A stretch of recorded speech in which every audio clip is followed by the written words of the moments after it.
মাননীয় আদালত, আজ আমি ফাঁসির আসামি।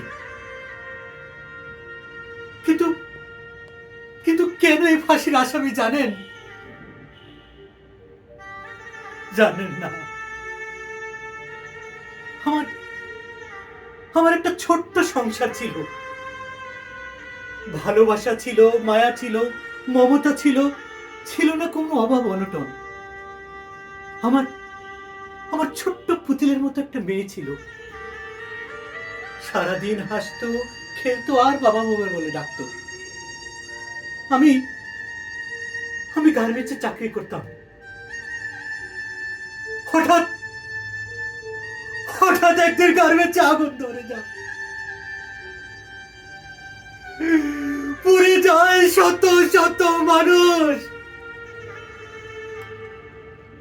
চারিদিকে শুধু হাহাকার, বাঁচাও বাঁচাও বলে,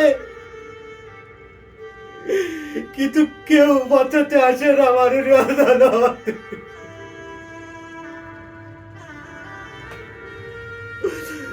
আমি আমার আমার যখন জ্ঞান ফিরে, তখন তখন দেখি আমি হাসপাতালের বিছানায়।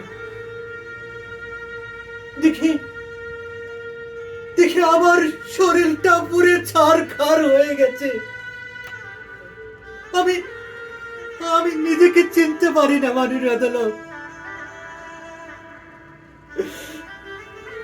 3টা মাস আমি হাসপাতালের বিছানায়। যখন যখন একটু সুস্থ হলাম, দুয়ারে দুয়ারে ঘুরেছি চাকরির জন্য,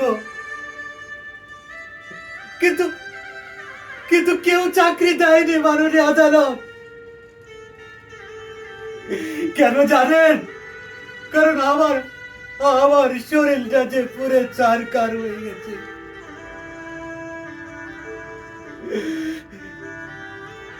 আমি আমি আমার মালিকের কাছে গেলাম, বললাম, মালিক, আমারে আমার কিছু ভিক্ষা দিন। মাননীয় আদালত, আমার আমার মেয়ে 3 দিন ধরে অনাহারে, আমাকে আমাকে কিছু টাকা দিন। মালিক আমারে কি করলো জানেন? আমারে গলা ধাক্কা দিয়ে বের করে দেয়। রোজ চুপি চুপি আমি বাড়িতে যাই অন্ধকারে। আমার আমার মেয়ে 3 দিন অনাহারে রাত জেগে আছে। আমাকে বলে, বাবা, আমারে কিছু খেতে দাও বাবা, আমার যে পেটে আর সয় না। সেই দিন সেই দিন আমার মেয়েকে এক ফুটো খেতে দিতে পারেনি। মাননীয় আদালত, খেতে দিতে পারেনি। রোজ রোজ একই কথা শুনতে ভালো লাগে না। আমার আমার সুমিকে বললাম, সুমি, আমার মেয়ে 3 দিন ধরে না খেয়েছে, তুমি কিছু খেতে দাওনি। আমার বউ কি বললো জানেন? চাল ডাল লবণ কিচ্ছু নেই বাড়িতে, খাবার কোথা থেকে দেব? রোজ রোজ একই কথা শুনতে ভালো লাগেনি। মাননীয় আদালত, হাতের কাছে একটা লাঠি ছিল, সেই লাঠি দিয়ে আমার আমার ভালোবাসার বউটাকে ফেললাম। আমার আমার বউ মাটিতে শুয়ে বলল, আমি খুদি। আমার আমার বউকে আমি নিজ হাতে খুন করেছি।